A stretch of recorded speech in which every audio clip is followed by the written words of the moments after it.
ઓમ રીમ અરહમ નમઃ.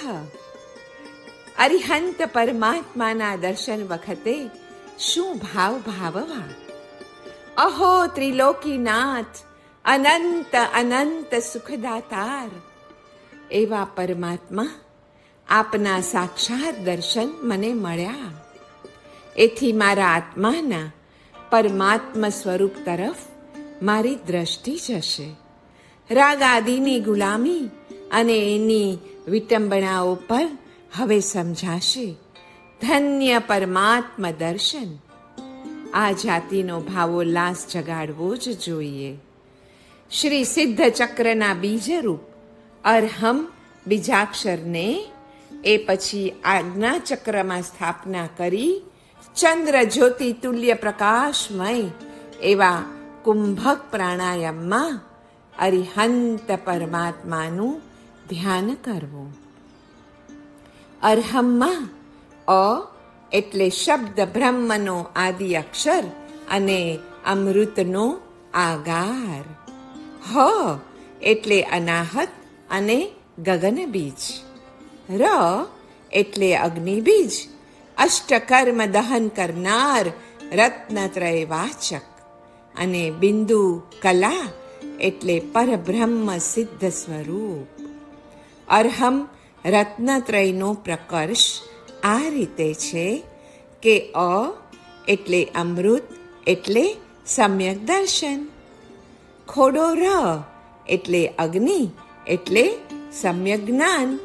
અને હ એટલે આકાશ સમ્યક ચારિત્ર. ઓમ એટલે અગ્નિનું ધ્યાન. હ્રીમ એટલે અમૃત સમી સમતા. અને અરહમ એટલે આત્મા એનું શાંતિ કર્મ. ઓમ એ નિરાકાર સ્વરૂપ સાદ્રશ્ય અસ્તિત્વનો બોધક છે. અને અરહમ એ સાકાર સ્વરૂપ અસ્તિત્વનો બોધક છે. સાદ્રશ્ય અસ્તિત્વ એ જીવ સમત્વરૂપ હોવાથી વૈર વિરોધનો શામક, અને સ્વરૂપ અસ્તિત્વ એ સર્વ જીવ પર્યાયોમાં સમત્વરૂપ હોવાથી સર્વ કામનાઓનો શામક છે. અને નમઃ પદ એ સર્વ ગુણોની એકાધિકરણતાને ઉદ્દેશીને હોવાથી તે સર્વ ગુણોમાં એકાધિકરણતાને સૂચવે છે. દુર્ધ્યાન રૂપી પિશાચોની ઉત્પત્તિ વિષમતા ધર્મના વિચારમાંથી થાય છે.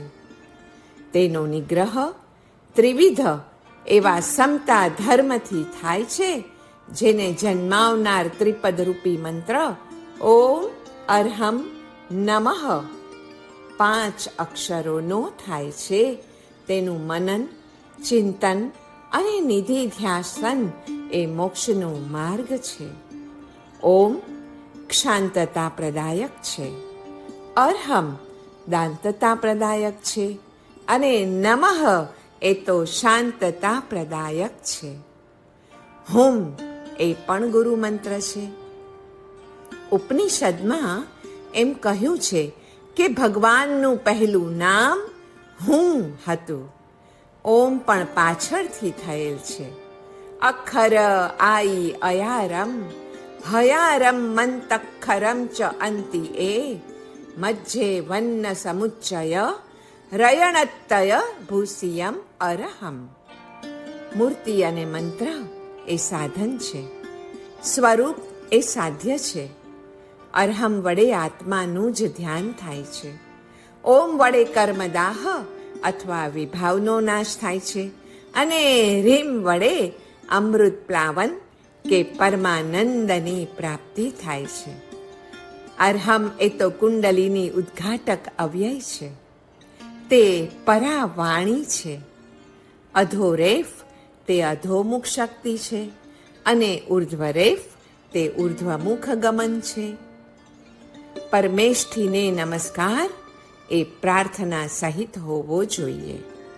નમસ્કાર ઉપરાંત નામ સ્મરણથી આપણા ચિત્તની શુદ્ધિ થાય છે. અશુદ્ધિ એટલે સંસારના વિષયો તરફનું આકર્ષણ અને ચિત્ત શુદ્ધિ એટલે સંસારના વિષયો તરફ અપાકર્ષણ. અરહમના 5 અંશો છે: અ, ર, ખોડો મ, બિંદુ અને નાદ. નાદ અંશમાં અર્ધચંદ્ર, નિરોધિકા, નાદ, નાદાંત, શક્તિ, વ્યાપિની, સમના અને ઉન્મના એ સર્વે અવાંતર અંશો છે. નાદ એટલે અવ્યક્ત ધ્વનિ, એટલે અનાહત, એટલે સુસૂક્ષ્મ ધ્વનિ. નાદનું અધિષ્ઠાન સુષુમ્ણા છે. મૂલાધારમાં રહેલ શક્તિ સાથે એ નાદ ત્યાંથી ઉત્થિત થાય છે અને ઉત્તીથ થઈને પ્રબોધ પામીને પ્રાણાત્મક ઉર્ધ્વ શક્તિ વડે તે નાભિકંદ આદિ ગ્રંથિઓને ભેદતો છેદતો પ્રાંતે બ્રહ્મરંધ્રમાં વિશ્રાંતિ પામે છે. સતત ઉદિત અને કદી પણ અસ્ત ન પામનારું એવું જે સ્ફુરણ, એ જ નાદનું મૂળ સ્વરૂપ છે. અરહમ અક્ષર એ સર્વ વર્ણ, સર્વ મંત્ર અને સર્વ પદોમાં શિરોમણીભૂત છે. એટલે જ સર્વ દેવો પણ તેને નમે છે. તે સૂર્યની જેમ અંધકારને હરે છે. અકાર, રકાર, હકાર, બિંદુ, નાદ અને કલા એ 6 મળીને જ્ઞાન જ્યોતિને પ્રગટાવે છે. અરહમ પદ વડે સર્વજ્ઞ અરિહંત પ્રભુનું જ ધ્યાન થાય છે. અરહમ તે પદમયી દેવતા છે. શ્રી અરિહંત પરમાત્માથી કથનચિત અભિન્ન એવું વાક્ય અથવા પદ જે અરહમ છે તે સ્વયં પદમયી દેવતા છે. પદ પોતાની સ્થૂલ અવસ્થામાંથી નીકળીને જ્યારે સૂક્ષ્મ અવસ્થાને પ્રાપ્ત કરે છે ને, ત્યારે એ પોતે જ સ્વયં દેવતા સ્વરૂપ બની જાય છે. પદની સૂક્ષ્મ અવસ્થા વિમર્શ રૂપ છે. વિમર્શનું તાત્વિક સ્વરૂપ નિર્વિકલ્પ જ્ઞાન છે. તેને જ તાત્વિક મંત્ર દેવતા, મંત્રમયી દેવતા યા પદમયી દેવતા કહેવાય છે. અરહમ એ સુસૂક્ષ્મ ધ્વનિ રૂપ છે. તે અનાહત નાદ અથવા અવ્યક્ત ધ્વનિ તરીકે પણ ઓળખાય છે. અરહમ મંત્ર રાજના રસ્વાદી ધ્યાનથી વીર્યની વૃદ્ધિ વડે કર્મનો હાસ થાય છે અને મોક્ષનો લાભ થાય છે. રસ્વ એટલે વચન સિદ્ધિ, દીર્ઘ એટલે કાર્ય સિદ્ધિ અને પ્લુત એટલે તો દારિદ્ર્યનો નાશ. અરહમ અક્ષર આત્મ સ્વરૂપની અનુભૂતિમાં પ્રધાન હેતુ છે. રસ્વ માત્રાના ધ્યાનથી વચન સિદ્ધિ, દીર્ઘ માત્રાના ધ્યાનથી કાર્ય સિદ્ધિ અને પ્લુત માત્રાના ધ્યાનથી હંમેશ માટે નિર્ધનતાનો નાશ થાય છે. આ ધ્યાન આચાર્ય મહાપુરુષો પાસેથી સમજવું. કમલદલ ધ્યાને ઉપશમ શ્રેણી મંડાય અને સ્વરૂપ ધ્યાને તો ક્ષપક શ્રેણી જ મંડાઈ જાય છે.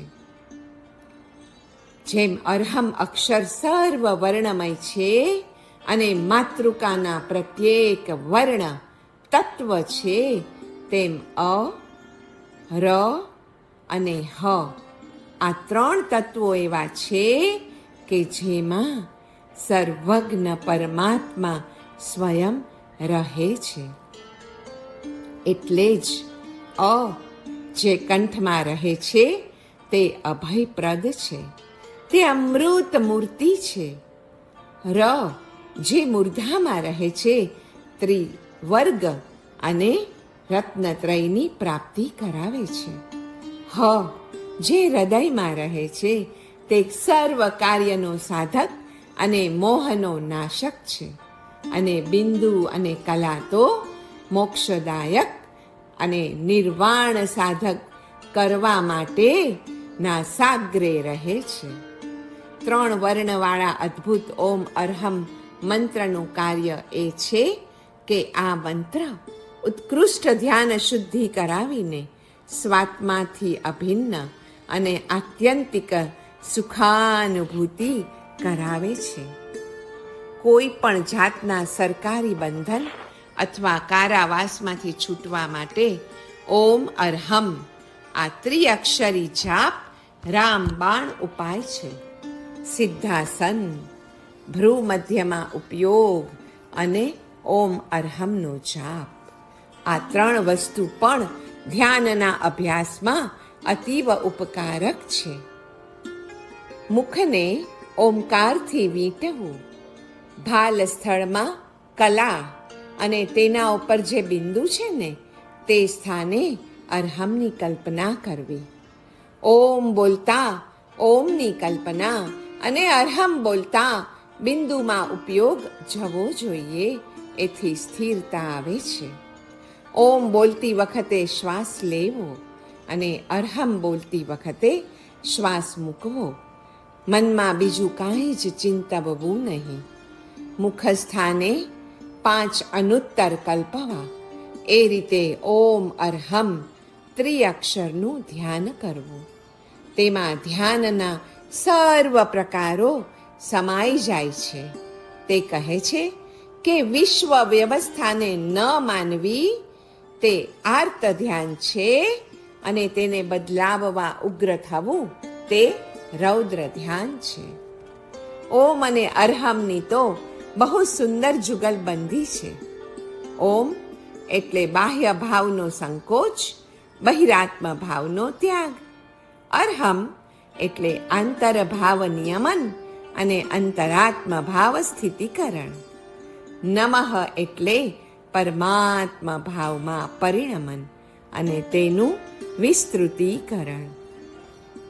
ઓમ એ મંત્ર છે. તેના દ્વારા સંકોચ તથા બહિરાત્મનો સંપૂર્ણ રીતે ત્યાગ થાય છે. અરહમ એ યંત્ર છે. તેના દ્વારા નિયમન ઉપરાંત અંતરાત્મ ભાવનો પણ સ્વીકાર થાય છે. અને નમઃ એ તંત્ર છે. તેના દ્વારા વિસ્તૃતીકરણ અને અભેદ ભાવનું ભાવન થાય છે. ઓમ વડે વૃત્તિના વિષયો પ્રત્યે અનાસક્તિ, અરહમ વડે વૃત્તિઓ પ્રત્યે જાગૃતિ અને નમઃ વડે તો જાગૃતિ પ્રત્યે પણ સાક્ષી ભાવ આવે છે. સાક્ષીની સ્મૃતિમાં અંદરની તરફ પ્રવેશનું દ્વાર ખુલી જાય છે. સાક્ષી ભાવ જ વિતરાગ ભાવ છે. લોકાલોક પ્રકાશકતા તે સર્વજ્ઞતા છે. અરહમ એ શબ્દ છે. પ્રથમ પરમેષ્ઠી એ તેનો અર્થ છે. અરહમ પ્રથમ પરમેષ્ઠી આકાર ઉપયોગ તે પ્રત્યય છે. એ ઉપયોગ વ્યવહારથી તો પ્રથમ પરમેષ્ઠીને સ્પર્શે છે, પણ નિશ્ચયથી તે આત્મગુણ છે. એ નિશ્ચય અર્થ પ્રયોજનભૂત છે, એટલે તેને પુનઃ પુનઃ ભાવિત કરવાથી પરમાર્થ પ્રકટે છે.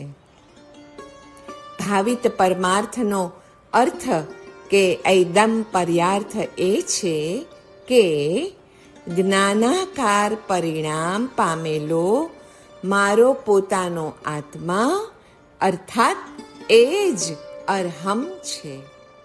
ઐદમ પર્યાર્થ એટલે પરમાર્થ એટલે પ્રયોજનભૂત અર્થ. અરિહંતના આ નિમ્નલિખિત પદ્યનો શાસ્ત્રીય અર્થ પણ જોવા જેવો છે. અરિહંત પદ ધ્યાતો થકો દવ્વહ ગુણપજ્જાય રે, ભેદ છેદ કરી આત્મા અરિહંત રૂપી થાય રે. અર્થાત અરહમ પદનું ધ્યાન દ્રવ્યથી, ગુણથી અને પર્યાયથી અર્થાત દવઃ ગુણ પજ્જાય રે. તો અર્હમ પદનું ધ્યાન દ્રવ્ય, ગુણ અને પર્યાયથી અરિહંતને જ જણાવે છે, અને દ્રવ્ય ગુણ પર્યાયથી અરિહંતાકાર જ્ઞાન સ્વસ્વરૂપ જ હોવાથી તે સ્વરૂપમાં પરિણમેલો આત્મા પોતે જ અરિહંત સ્વરૂપ બને છે. ભેદ છેદ કરી આત્મા અરિહંત રૂપી થાય રે.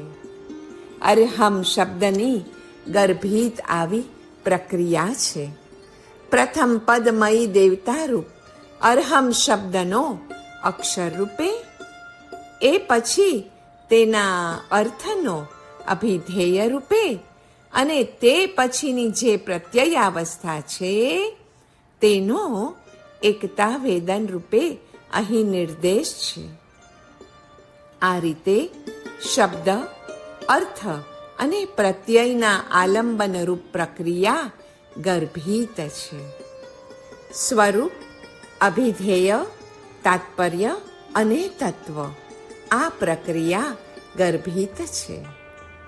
અ વત્તા હ વત્તા ખોડો મ વત્તા બિંદુ વત્તા નાદ. નાભીથી રસ્વ અક્ષર જે બોલાય છે અનો, એ એક માત્રાનો છે. હૃદયથી જે રહ બોલાય છે હ ઉપર રેફ, એ દીર્ઘ માત્રા 2 માત્રાની છે. ઘંટિકાથી જે ખોડો મ બોલાય છે એ પ્લુત 3 માત્રાનું છે. બિંદુ ભ્રૂ મધ્યમાં સૂક્ષ્મ સ્વરે કલ્પના કરીને તેની અડધી માત્રા બોલવાની છે, અને લલાટાગ્રથી બ્રહ્મરંધ્ર સુધીનો નાદ અતિ સૂક્ષ્મ, સુસૂક્ષ્મ અડધી માત્રાથી પણ કંઈક ન્યૂન એમ બોલવાના છે. દેવતા એટલે યોગક્ષેમ વાહક જ્યોતિર્મય શક્તિ વિશેષ. પદ એ જ દેવતા, અર્થાત પદ એ જ કથંચિત અભેદ સંબંધથી વાચ્ય દેવતાની મૂર્તિ યા શરીર છે. ઓમ અર્હમ નાણી તિહિમ ગુપ્તો. 3 ગુપ્તિથી ગુપ્ત હોય તે જ્ઞાની છે, અને જ્ઞાની શબ્દથી આત્મજ્ઞાન ગ્રહણ કરવું. મંત્રરાજના હ્રસ્વ આદિ ધ્યાનથી વીર્ય વૃદ્ધિ દ્વારા આત્મા કર્મનો હાસ કરીને અંતે અવશ્યપણે મોક્ષને પામે છે. અર્હમમાં બધા જ મંત્રો સમાઈ જાય છે, અથવા એમાંથી જ બધા મંત્રો જન્મે છે. પરતત્વ સ્વરૂપ અર્હમ અક્ષરનું જો પ્રાણથી પણ અધિક ભાવે પ્રણિધાન કરવામાં આવે તો તે અક્ષર આત્મ સ્વરૂપની અનુભૂતિમાં પ્રધાન હેતુ થઈ જાય છે. સુસૂક્ષ્મ ધ્વનિ સ્વરૂપ અર્હમનાદ, અવ્યક્ત ધ્વનિ, અનાહત આદિ પર્યાયો છે. બ્રહ્મરંધ્રમાં લીન થતું નાદ રૂપ અર્હમ એ જ તાત્વિક અવ્યક્ત ધ્વન્યાત્મક અક્ષર છે. તાત્વિક અક્ષરના હેતુભૂત હોવાથી પૂર્વાવસ્થાઓમાં પણ તેને અક્ષર કહે છે. માતૃકા નાદમાંથી ઉત્પન્ન થાય છે. શબ્દ બ્રહ્મ, પરબ્રહ્મ રૂપ અર્હમ અક્ષર, બ્રહ્મ, કેવળ નાણ, અરિહંત, સિદ્ધ, આત્મ સ્વરૂપ, મોક્ષ વગેરે.